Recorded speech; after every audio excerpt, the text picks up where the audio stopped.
I'm shaking. Hindi ko alam kung ano yung gagawin ko. Kasi up to this moment, ginugulo pa din ako ng ex ko. Yung tipong ako na nga yung nabugbog. Yung tipong ako na nga yung nasaktan. Kinuha yung iPhone 11 ko. Sinira pa yung iPhone 13 ko.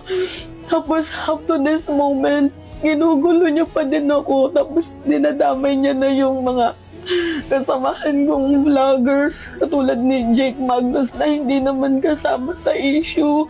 Gumagawa ng dump account para sirain ako. Tapos yung pinakamasakit dito, guys, yung scandal video niya na hindi naman ako yung nandoon pero hindi nadawit niya ako.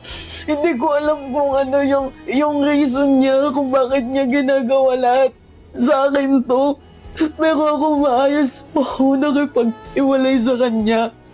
Tapos, okay, sige. Sabi ko, mag-iwalay na tayo kasi ayoko na, sobrang sakit na. Hindi na nga ako nagsalita. Ilang buwan na ako nanahimik sa mga pambubugbog sa akin. Ilang beses mo nginila yung buhok ko. Ilang beses mo kong pinahiya at tinulang. Hindi ako nagsalita, nanahimik lang ako. Tapos malaman-laman ko na ang dami mong pinapakalat na fake news sa akin. Tapos gumagawa ka pa ng sandamakmak na dami account para sirain ako. Hindi mo ko tinitigilan. Tinatanong ko, ano ba yung nagawa ko sa'yo? Ikaw na nga itong may atraso sa akin. Yung magulang mo, hindi pa ako binabayaran sa 325,000 ko. Tapos hanggang ngayon, hindi ka pa din tumitigil sa kakagawa ng dami account. And alam kong ikaw yan. Huwag mong i-deny, alam kong ikaw yan.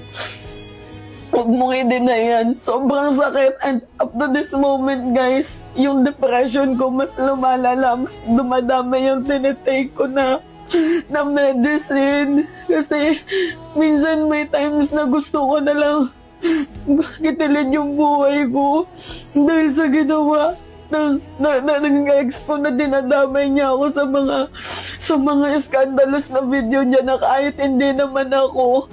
Hindi ko alam kung ano yung purpose. Tapos meron siyang sinasabi na bayaran daw ako. Yung pagkatao ko, pok-pok daw ako. Sobrang dami niya sa akin sinasabi. Lahat ng yun pinabayaan ko.